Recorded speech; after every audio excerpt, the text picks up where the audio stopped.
TDP MP కేంద్ర మంత్రి సుజనా చౌదరి గారు వచ్చారు. ఆయన ఏం చెప్తారో ఇందాం.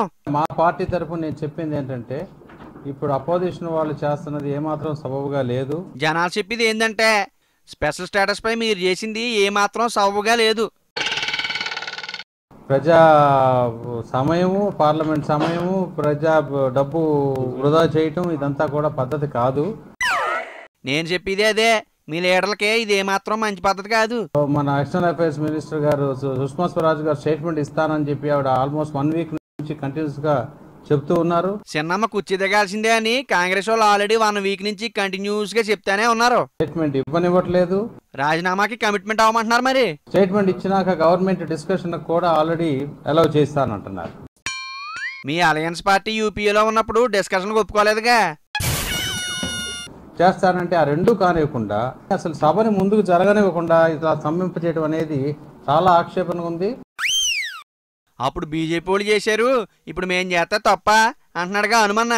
కాబట్టి ఈరోజు లోక్సభ స్పీకర్ గారు కూడా టఫ్ యాక్షన్ తీసుకున్నారు. 27 మందిని సస్పెండ్ చేయడం జరిగింది. అది మంచి పద్ధతి కాదు. లొల్లి చేస్తే ఎత్తి బయటేయడం అధికార పార్టీలకి అలవాటే కదా సార్. ఇప్పటికైనా కాంగ్రెస్ పార్టీ వాళ్ళు మొట్టమొదలు వాళ్ళు కొంచెం రాష్ట్రాలని దేశాన్ని దృష్టిలో పెట్టుకొని కేవలం సభని పక్కతో పట్టించే పని లేకుండా చేస్తే మంచిదని చెప్పి నా పార్టీ తరఫున మేము కోరటం జరిగింది.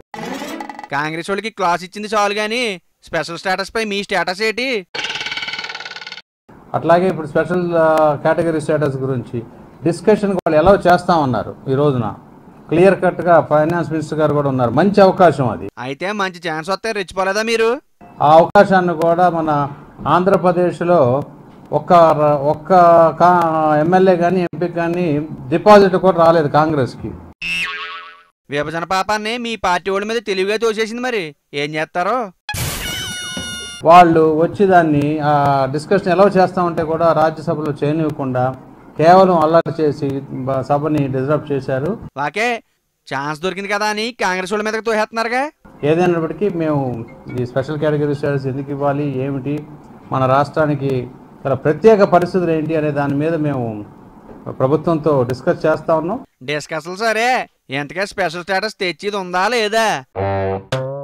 సామరస్యంగా డెఫినెట్గా ఆంధ్రప్రదేశ్కి బెనిఫిట్ అయ్యే విధంగా స్పెషల్ కేటగిరీ స్టేటస్ తెస్తామని చెప్పి మాకు గట్టి నమ్మకం.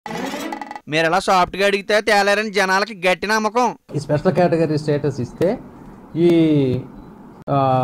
బ్యాక్వర్డ్ ఏరియా డెవలప్మెంట్ అనేది ప్రతి చోట అలాగే ఉంటుంది, మళ్ళీ అక్కడే కాదు. కానీ 42% ఇస్తే రాష్ట్ర ముఖ్యమంత్రుల దగ్గర ఎక్కువ ఫ్లెక్సిబిలిటీ ఉంటుంది, వాళ్ళు చేసుకోవచ్చు అని.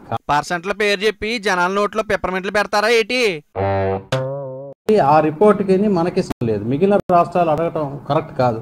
వాకే మిగిలిన రాష్ట్రాలు అడిగినా మీరు అడగకపోవడం కరెక్ట్ కాదు. కాబట్టి మనకి స్పెషల్ కేటగిరీ స్టేటస్ ఇవ్వాలి అని ఈరోజు అడుగుతాం.